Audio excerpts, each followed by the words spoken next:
So let me begin by sharing my screen.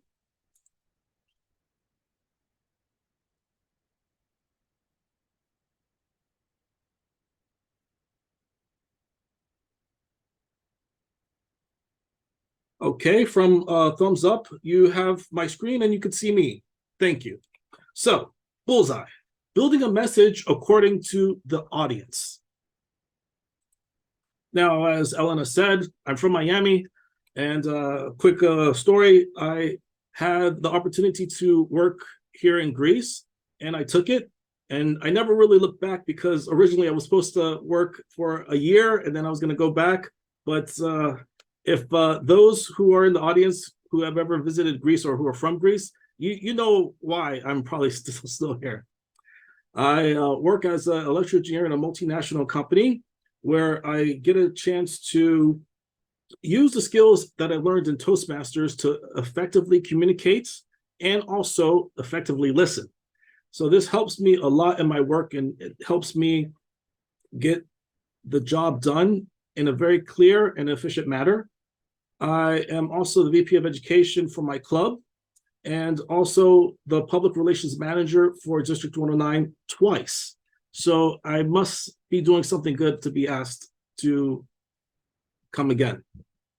Now, this picture that I have, it was recent, so I don't want you to be alarmed by my presence now. It's just that, you know, the month of November is No Shave November. So I'm trying to support the cause of men to have awareness about prostate cancer and everything.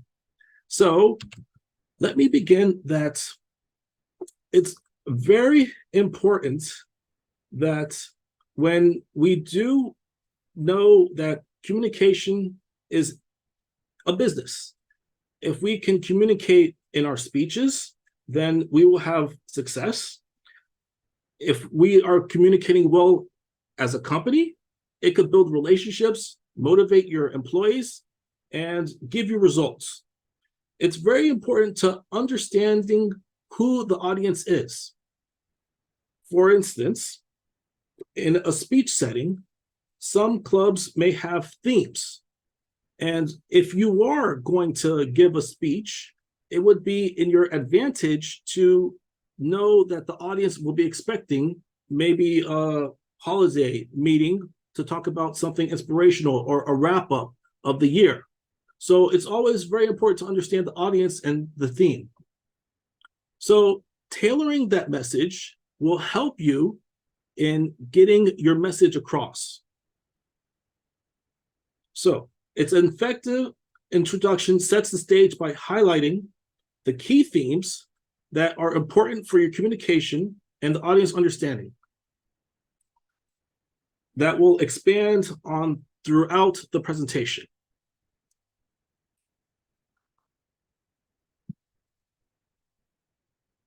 So how do you define your communication goals? It depends on the style of how you talk. If you like to have jokes, if you are a very authoritative speaker using your voice, and then it goes back to your audience again by knowing how receptive they will be. A lot of times we do talk about our passions in our speeches. We do have our unique perspectives that each club has, where if you know your audience needs and expectations, you can always tailor your message and to the different channels that you can use to send that message. It's very important that the tone that you use is of a conversational style. It could be of urgent. You can mention your goals. So it's very, very clear that you define your communication goals and tailoring your message so that your audience are key to the effective communication that you give them. Now, as the District 109 Public Relations Manager, it behoves me to tell you that there are benefits in Toastmasters that as a club, you should present and show to your audience. That the benefits are you will gain clear communication. There are club officers training that maybe in a potential guest or member may want to partake in becoming a member. You get improved leadership skills that you learn in a real-time setting. And also, you get to work in a team. So this also reinforces the teamwork and seeing the different personalities that you have. The Club Officer Academy that we're doing now will provide a benefit that will improve your club's operation and success. I hope, but I know. Now, Toastmasters has over 14,000 clubs worldwide. They have about 6,000 in America and 8,000 plus outside of America. In District 109, we have close to 120 plus clubs and close to 2,600 members. So this is a great network of Toastmasters and people that you can get involved with to tell your message and know who the audience are. Now, what type of clubs do we have? 68% of the clubs are community clubs. And what does that mean? This means that it's clubs that are started probably within a neighborhood or in a city, a region, and they pretty much make up most of the clubs. We also have about 24 corporate clubs. These clubs follow under the company's purview of having a program for their employees so that they can gain the benefits of Toastmaster during company time, I hope. And also we have about 3% college clubs. These are university clubs that are mostly catered to students.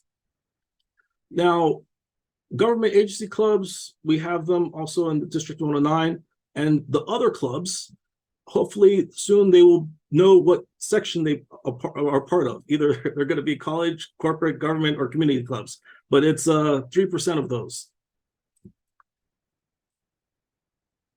So knowing the audience of who Toastmasters attracts, it's a good way for you to have in mind who you're going to target. 55% of the Toastmasters are female. 62 work for private or profit organizations. And a majority of the Toastmasters have a bachelor's degree. So remember, it's predominantly female. They work in the private sector and are highly educated. So this helps you keep in mind when you are going to a meeting or when you want to attract a potential member, that it will give a good suggestion that you target in your post these 3 main points so that it will help you, the message will be received, and then they will then come to your meeting. So we have to define the purpose of that audience. For the speech, it could be for a theme or you want to get your message across so that they can understand. For a club, you have to define that your goal is to increase the number of members into your club, to increase awareness, to promote the good work that your members are doing, to promote the awards that your club has made. So to focus on to the audience. Now, this is a little bit between the current members or those who know Toastmasters, so that when they do see a post about a club achieving select presidential distinguished status, they will remember and maybe want to come back.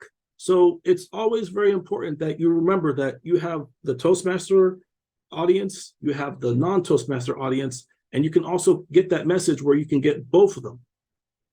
And it's a good idea to be persuasive so that whenever you do have these posts, it's always a good tip to put a technique to say, why don't you come and see our next meeting?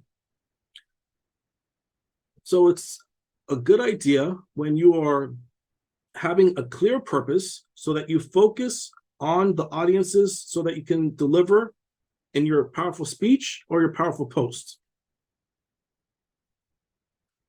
Now, communicating through different channels. you have to consider who the audience is. When I became the public relations manager for the second time, I realized that the audience got bigger. We had more social media accounts that I wasn't familiar with. For example, TikTok. I made a promise to myself that I would not get TikTok because I didn't feel that that was something, it was for me. I'm not going to dance in a video. I wasn't going to do 1 minute tutorials. But because of the role, I started to read about it. I started to have the videos that were sent to me from the different division directors, area directors, and members. And I tried to see how I can attract an audience of a younger generation. But just for those, TikTok is not for young people, it's for everybody. So if you feel that you want to be a part of it, then, with all means, go ahead. You should match the goals of your post, either throughout the different social medias, to what you want for your club. A lot of the things that I do as the PRM is to recognize the good work that the clubs are doing in a very pretty fashion. I try to do the graphics in a bright way. I try to show faces of people, not the faces of inanimate objects, but I try to my best to recognize and promote the members, because my goal is to build the culture that we have as District 109, that we learn together, we excel together, and we dream together. And having the photos and hearing the news of what different clubs are doing, it makes me want to promote it. So that's my goal. Now, leverage the multiple mixes of channels. We have, I believe, 8 social media presence online, and I'll get into that later. So the main one that I use the most is the Facebook groups. We also have part of Instagram because they're together, so it makes it a lot easier. And getting into LinkedIn. Coming from, let me give a backstory. In the past, when I was the PRM, we just split up into 6 districts. Previously, it was 2 districts. It was almost, you could say, north and south. And then they became 6 districts. And we were lucky to start fresh and start new. So what that means is that we had to start from zero. And starting from zero is, it can get a little bit daunting because you lost that base that you had when you were part of the other district that kept the number and kept the followers and likes. But it was exciting because you got to learn. You got to see how it grew. You got excited when 2 people liked your post. So now, coming back as the District 109 Public Relations Manager, I am just so excited that how much it grew, how many people have followed, and how many people have liked the different graphics. So finding the right channel for your audience is key for effective communication in your speech and also for your post. Now, for us, like I mentioned, we have a Facebook account where we have 1,500 followers. We have a Facebook group account, pardon the spelling mistake. We have 2.3 thousand followers in the group account. Instagram is new. We're starting to build that up again, 450. And our LinkedIn group page, we have 950 followers. Twitter is, sorry, Elon Musk, if he's online, but we only have about 36 followers. But soon, when we get 40, I'm going to put a post on all of the other social media accounts so that we can know. TikTok is new, but I'm very proud of how it's getting the traction. And believe it or not, I remember when we had the website and I put the counter on it, I didn't know what it was before, but we have over 20,000 visitors visiting our website. And they're reading the information of our district. They're seeing what we're doing. They're knowing about information for contests. They're knowing about the incentives that our program quality director is doing. They know about the club growth that our club growth director is promoting. And they're always getting a great message from our district director of getting us on the right foot and showing us how to have maybe in the future a minimalistic style approach instead of a jumble. But we're all learning and we're all growing together. And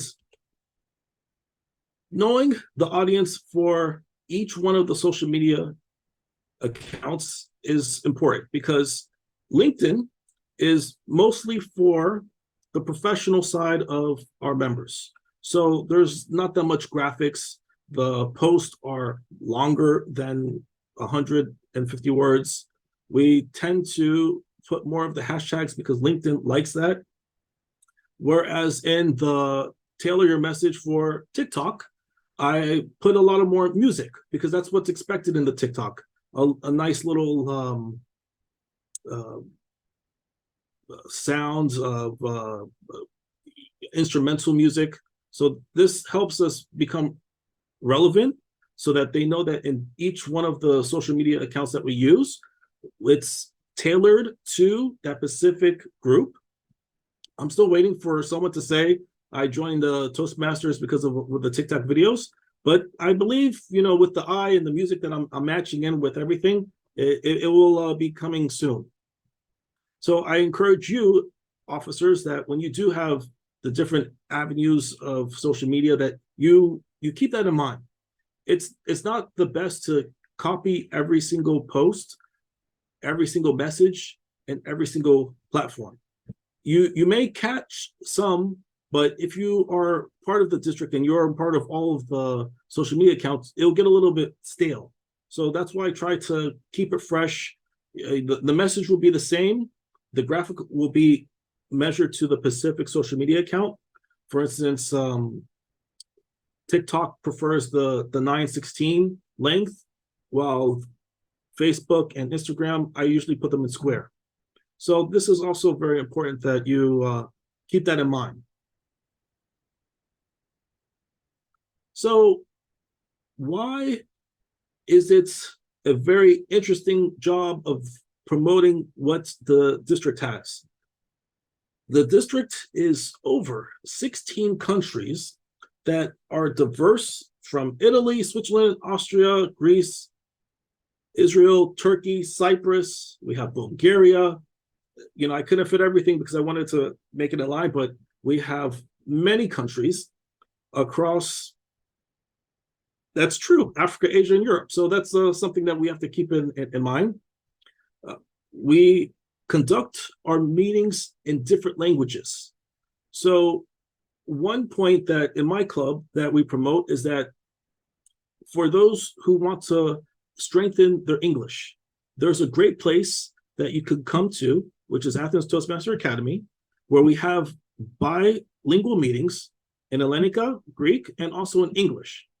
So this is something that will entice people that maybe they will feel a little self-confident to go to an only English-speaking meeting.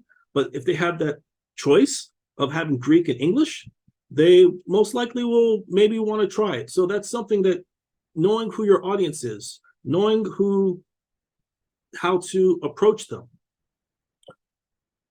And it then comes back to being from different cultures and backgrounds and being part of a district that has that, and the connections that our area directors have, our division directors have, that you will be able to have a guest from another country to visit, to share what they are doing in their club, to share what experience they're having. And I've seen that in this District 109. I've seen the cooperation of the different Toastmasters from different areas. So this is the plus that I think you should show to the post, to the potential guests, to the potential members, that we are a multicultural district that strives for cooperation and effective communication and leadership. So this is the map of all the countries that we have. And as you can see, that's a lot. So I'm predicting that it's the ability that we can see the different guests that we can get. We will soon have a visitors trophy announcement coming up where we'll have an incentive to visit other clubs that will not only benefit you, but it will benefit the club. So this is a great district to be a part of and a great adding point, a great selling point to put into your message so that you can focus that on your audience. Now, a good point of knowing where to promote, in a sense that how a different, like, for instance, I just mentioned that the majority makeup of the Toastmasters across the world is about 55% more women. So when you are targeting your post as a club officer, as a PRM, it's good to keep that in mind, because a lot of times I always have the post that I always need to get a little bit of feedback. I don't want to be in a silo where I'm just putting things because I think it's funny or I think it's clever, but at the same time, a lot of people will get a different reaction. So I strongly suggest that you test it out with a few people. In my case, a lot of times it's spelling mistakes. I don't know why, but it's one of those things that I get that a lot.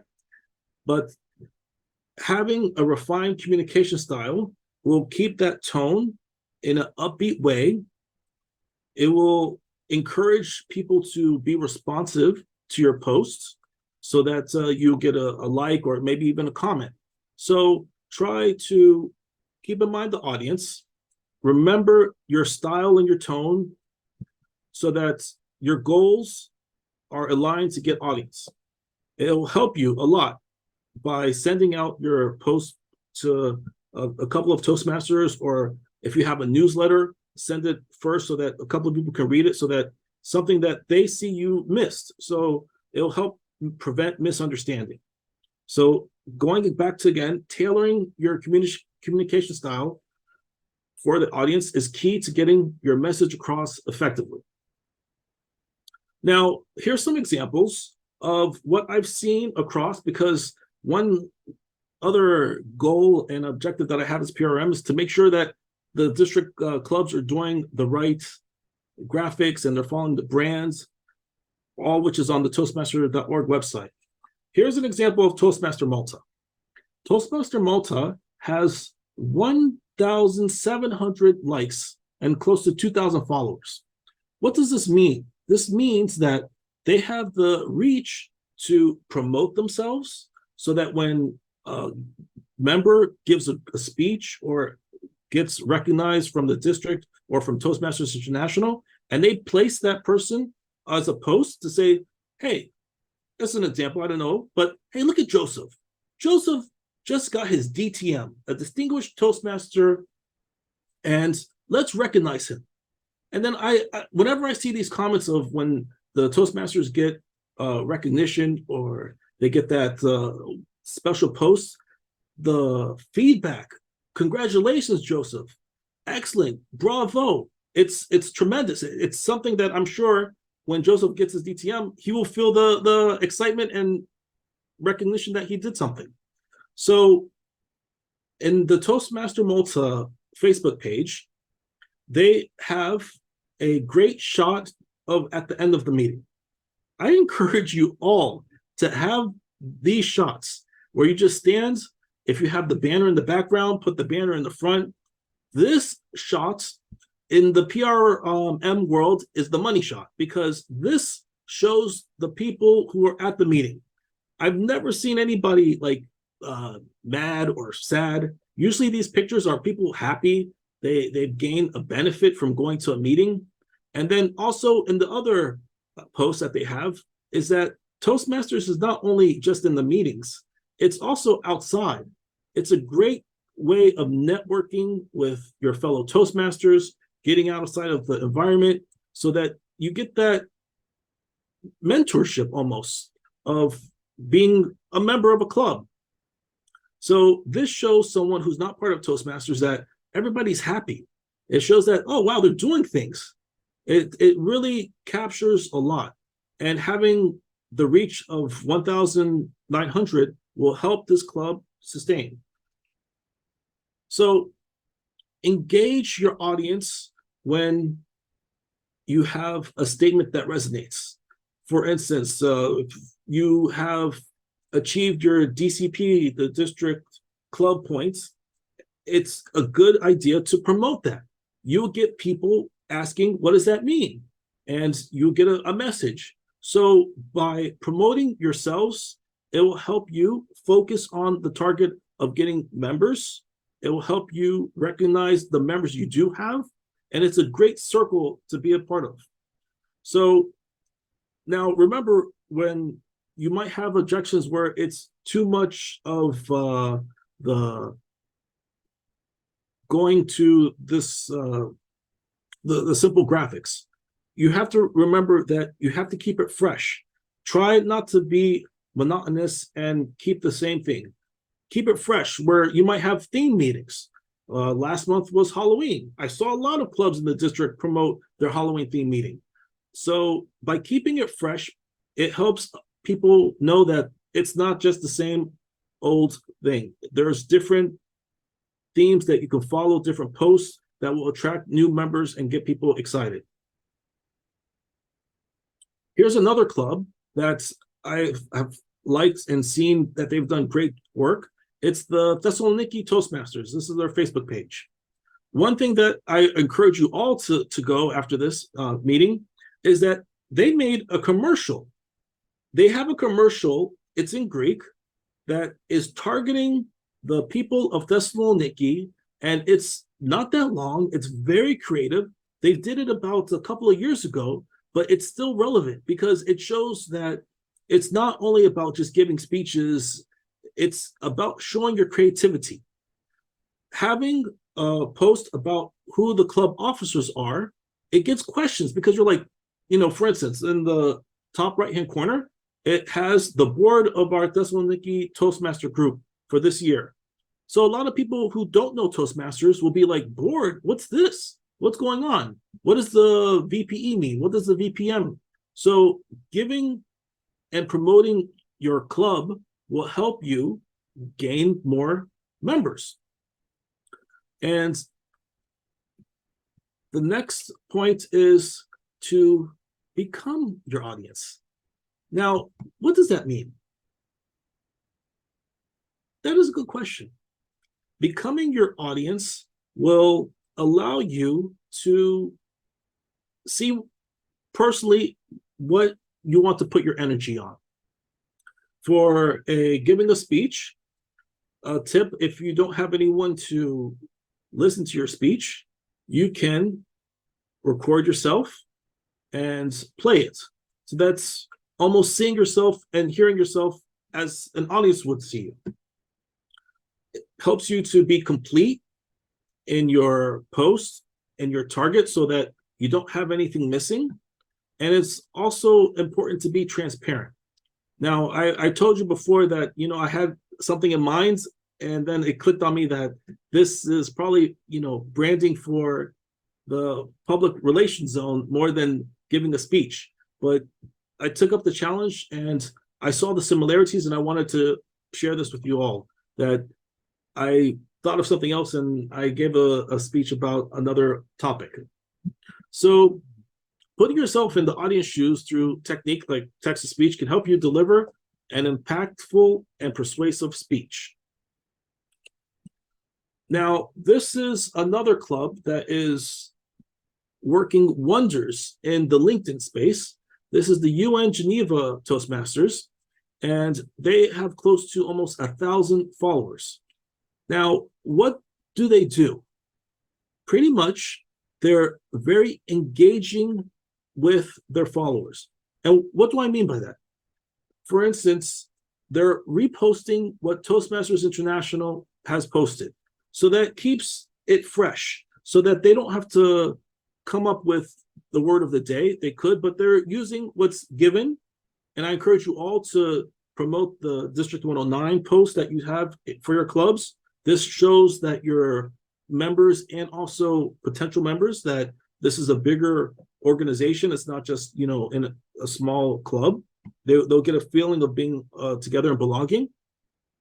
And also, one of the things that I also noticed about you and Geneva Toastmasters is that they have a consistent presence of putting their meetings online so that you know when the meeting is, the dates, and how to sign up. So I find that it keeps it very fresh and very clean for getting new potential members. So in summary, that by knowing who your audience, having the goal set up, you'll be able to give a good speech and give a good post. So it's very important that you have your goals, that you keep the principles of what the club is standing for. For instance, in my club, if you're going to be bilingual, it's a good idea to mention that for those who are not comfortable in speaking in English, come to our club. You get a chance to speak English and feel comfortable speaking Greek. So also having a call to action in your post, come to our next meeting, come to this event. It's very good tip to carry on and promote.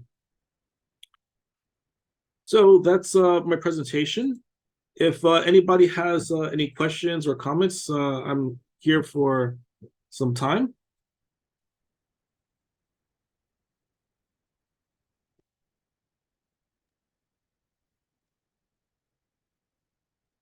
Thank you.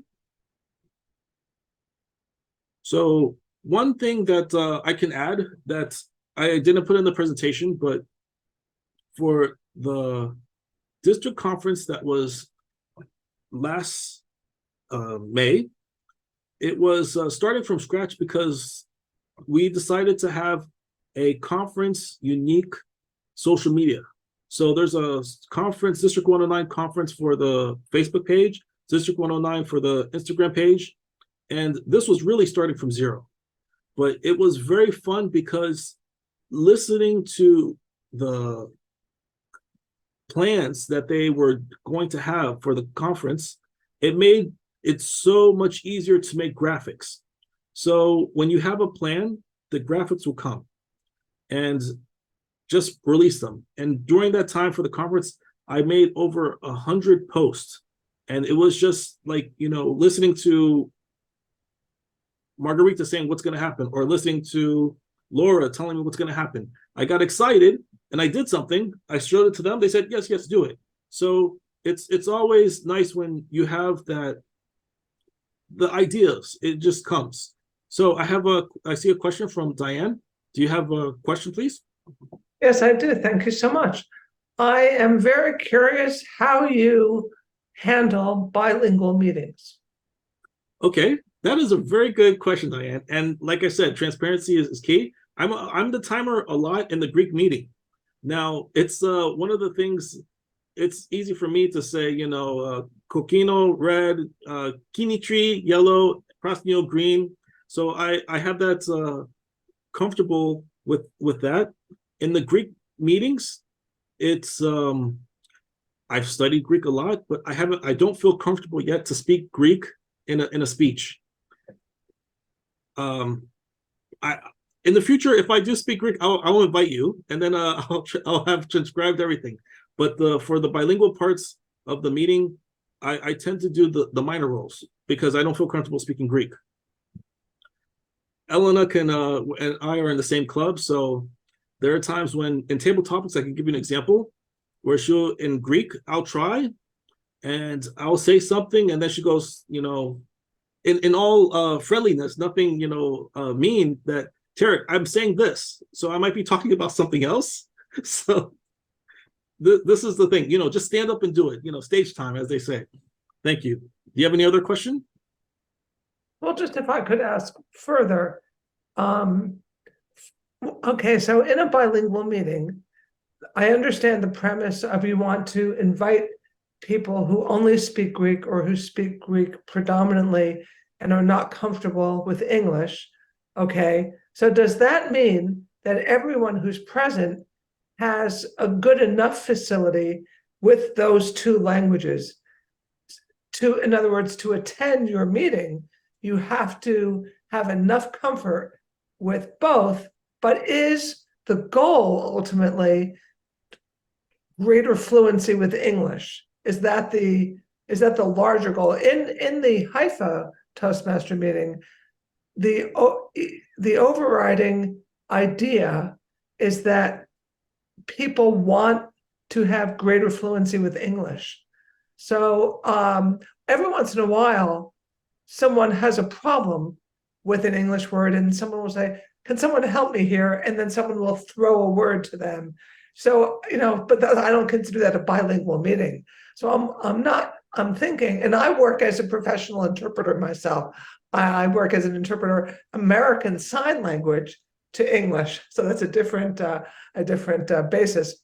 But I just know that if you try to have two languages present, you often don't have either one strong enough unless you have two separate entities managing both aspects.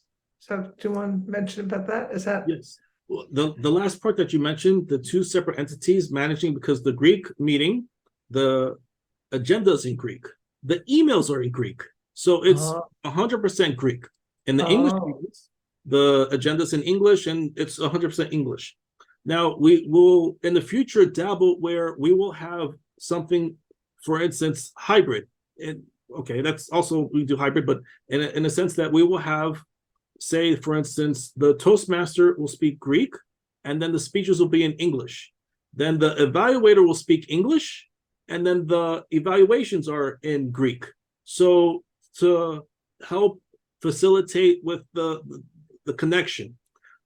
A lot of times when it's just a couple of us who are not fluent in Greek, then it's and if I'm the Toastmaster, Elena can vouch for me that I try my best with the joke or with the quotes, but I tend to go back into my safety of speaking English. Thank you very much. Thank you.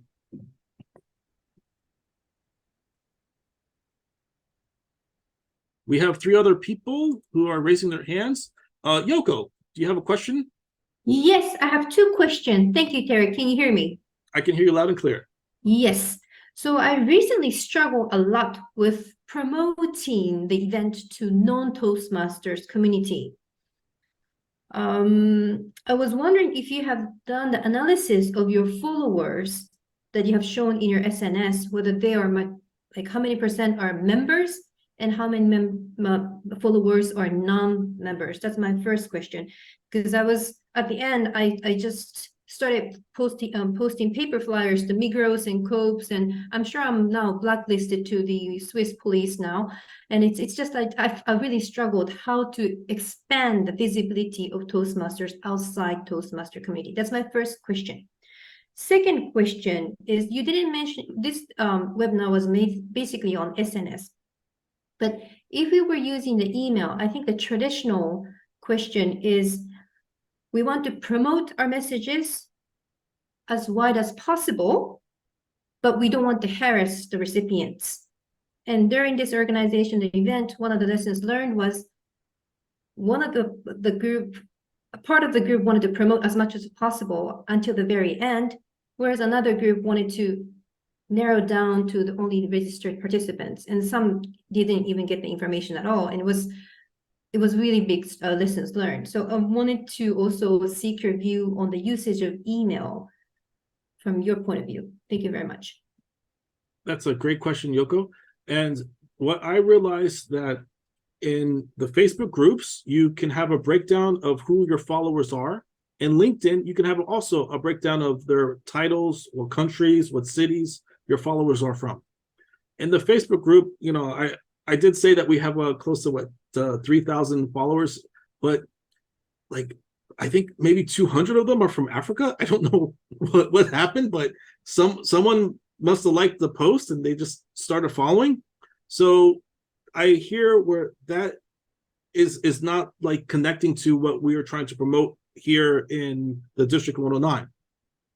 But at the same time, the percentage of outside Toastmasters is very small. I'll be honest with you. In my own club, because I do see the same statistics, that we usually get someone like one or two, and they would come in 5 or 6 months. And it's one of those things that I would ask them, like, how did you hear about this club or this event?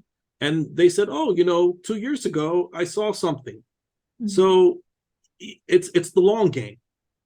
Very rarely do you get someone who's like really eager to go to a public speaking club, because as we all know, the top 4 fears in life is speaking in public, and that's before death. So people are more afraid to speak in public than dying. So this is something that people have that in the back of the mind. But if you have a presence, many times I see where, if a club is, I find their name and I look them up, and it says like 2008, then I'm like, oh, okay, so I don't think they're around. But if you see something constantly, even though you check them out in 2008, that also will get you something. Now, going to the emails, honestly, I haven't had any success with emails, because when we send massive emails, I always add the line where, if you don't want to receive this, let me know and I'll take you off the list. We do collect emails, and for our club, our activity is that we send 3 emails. We send an email with the agenda for the next meeting to the members and visitors who sign up. We send an email of the minutes of the meeting, what happened, and we send an email to fill out the agenda to the members. So we only do 3 emails per meeting. And a lot of times, and we keep it simple. We're not going to keep it where it's too many things that are happening. We want you to go to the social media. That's where you'll have the pictures of the winners. That's where you will have the events that we're going to go to or we're organizing. So emails now, with the putting all the emails in a email market, like MailChimp, or I don't have success with that, because I feel that it goes straight to the spam folder. Mm. And a lot of work is being done to create those emails. So if you have that personal connection where if I send it to 2-3 people, I can call and say, did you get the email? And then this helps, because I don't know about you or the others' experiences, that a lot of times you send the emails and then people ask you a question that was in the email. So, but you're like, did you not read the email? It's in the email. So this is something that I've learned. We have a question from Leonidas. What is your question? Oh, by the way, do you have any follow-up? No, thank you very much. Okay, thank you. Hello, everybody. I'm Leonidas Drivas. I'm the PRM of Division G of District 109 and the VPPR of the Hellenic Toastmasters Club. That we speak only Greek at this club. So, Tarek, thank you very much for the information. It is very valuable. And I would like to ask you if you would agree that it would be better to post specific content on specific days.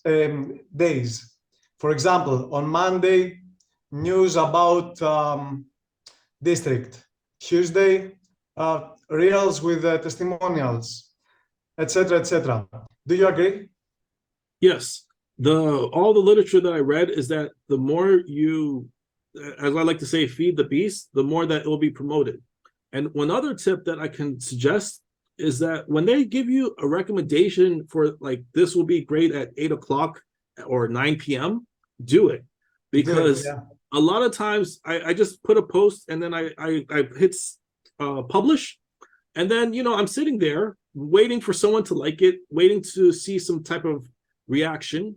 And, it gets you a little down. But when you follow what they tell you, I notice that those posts usually are like double digits. which is good Yes, for me. I agree with this. Another thing is that if you agree that it is better to post on Instagram reels or videos, mostly. Now, the literature has said that Reels is being more promoted. They're pushing that algorithm up. But at the end of the day, do you really, okay, look, I was gonna say, do you really have the time to do all that work? Because I don't, for No. instance, I have a story. We had another educational academy in the summer, and there was a great speaker, and I was tasked to put this speech onto the YouTube platform. And it's an hour and a half. I didn't get a chance to see it. And I only got a message on the bottom that says, there's a kid in the video, try to hide the kid. Oh, That took me, I didn't know how to hide the kid. I found the kid. I 2 put hours. a sticker on the kid, but the kid kept on moving. So it was frame by frame. But nowadays I found out there's technology that, you can do, Helps. but I cut off a lot of that speech because he wasn't finished. I cut it off so that there wasn't conclusion because the kid was popping into the video, not intentionally, but it was just one of those things that we try to respect the privacy of everybody, and it's a little bit difficult when you have these things that are hard. I'm not a professional, as I said. I'm from Miami. Yeah. And I'm an engineer, so I'm not into the graphics, but I'm trying. And the last thing I would like to ask is that cold approach is a good technique to approach new members. For example, I'm thinking to go out maybe at a specific university that is related with communication and leadership and all this stuff, and to approach some people there, students, and tell them about Toastmaster, and have a Toastmaster brochure in my hand and tell them what we're doing and if they want to join. Is it a good technique? Tactic? I don't know. Now that might be aggressive.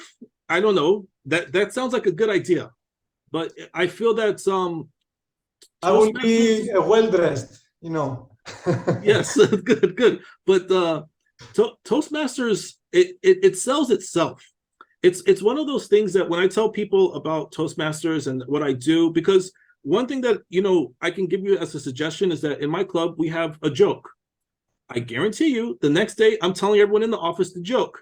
And then people say, hey, where'd you hear that joke? I said, oh, I heard it in my Toastmasters meeting. So it's in their mind. I'm not saying, hey, you should come. Hey, when we do have open house events, then that's a great idea to invite them because they know there will be other people like themselves. And the other item about it's a thing where if you I think it will be easier to get them through social media because they're in safety of like seeing what we do. Then if you tell them, you can say, go to the social media. I think that's a good approach. I would say it. I would like to try it. It's not a problem, right? No, it's not a problem. Yeah, thank you. Thank you, Tarek. Okay. Margarita, you have a question? Yes, I have a question.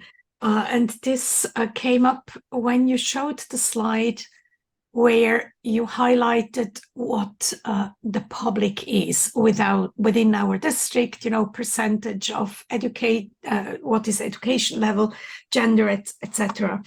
I'm in a club where we have, it's an interesting problem, regularly the issue that we are too many women. And I mean it really because it is an issue. It is a corporate club in a corporation where the majority of employees are men, but we have sometimes up to 80% women in the club. And for us, it is very important to have a fairly equal mix because many women join the club because they are feeling uncomfortable to speak up in a corporate environment in front of men. So it defeats the purpose if you then are in a women-only club. So the question is, if you want to change, for instance, the gender balance in a club, or if you would like to change age distribution, which can also be a challenge at times, or educational background.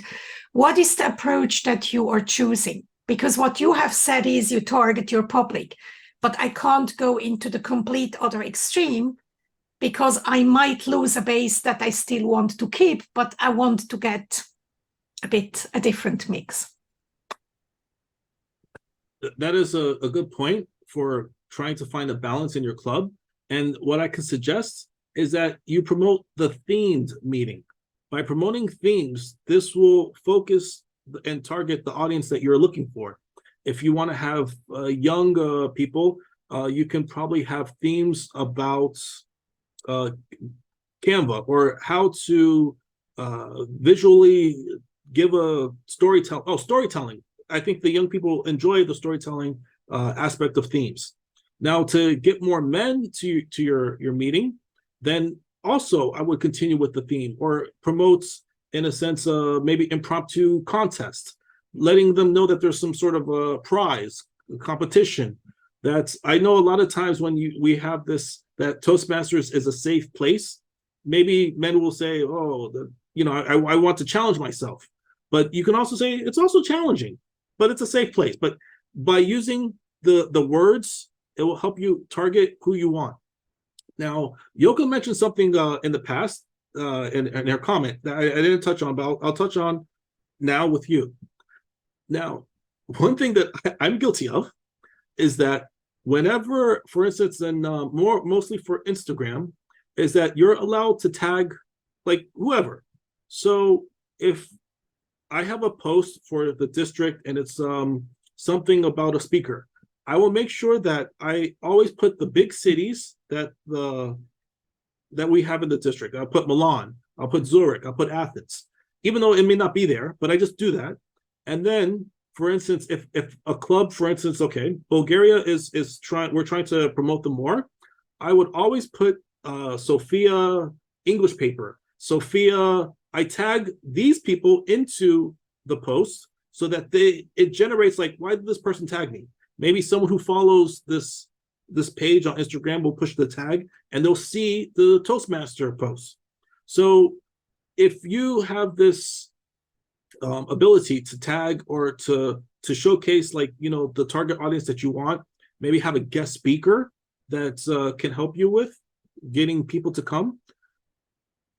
In our meetings, we have the speeches, the evaluations, and the table topics.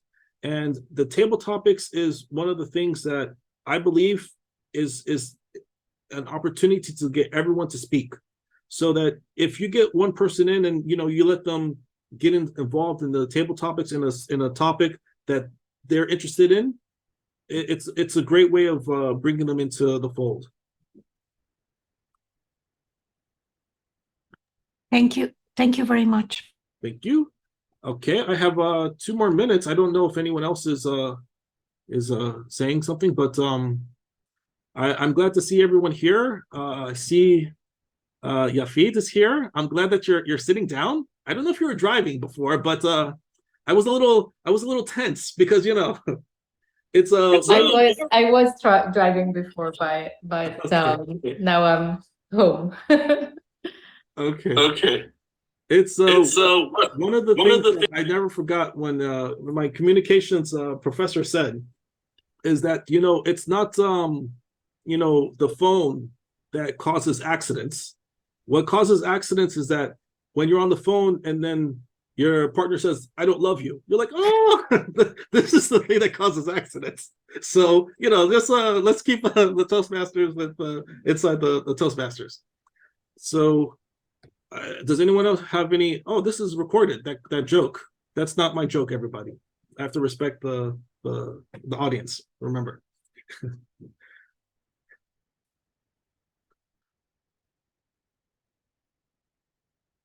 Do we have any other questions on targeting your audience? I would like to comment something. Please. It is a joke. Okay, it is a joke. We said before that if you want to approach more men, what you should do, you should first put more women in your club. Okay. I mean, for example, it's for fun. In clubs, they want more women then there to approach more men. You know what I mean? Just for fun. Yes. I think we solved that because we already have more women, so no problem there. No.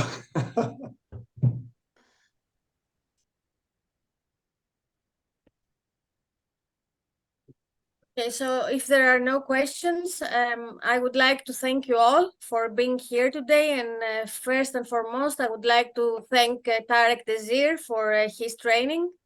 I hope you learn some things, and I'm sure you enjoyed, because it was a really nice training. And I would like to thank you for being here in the District 109 Club Officers Academy.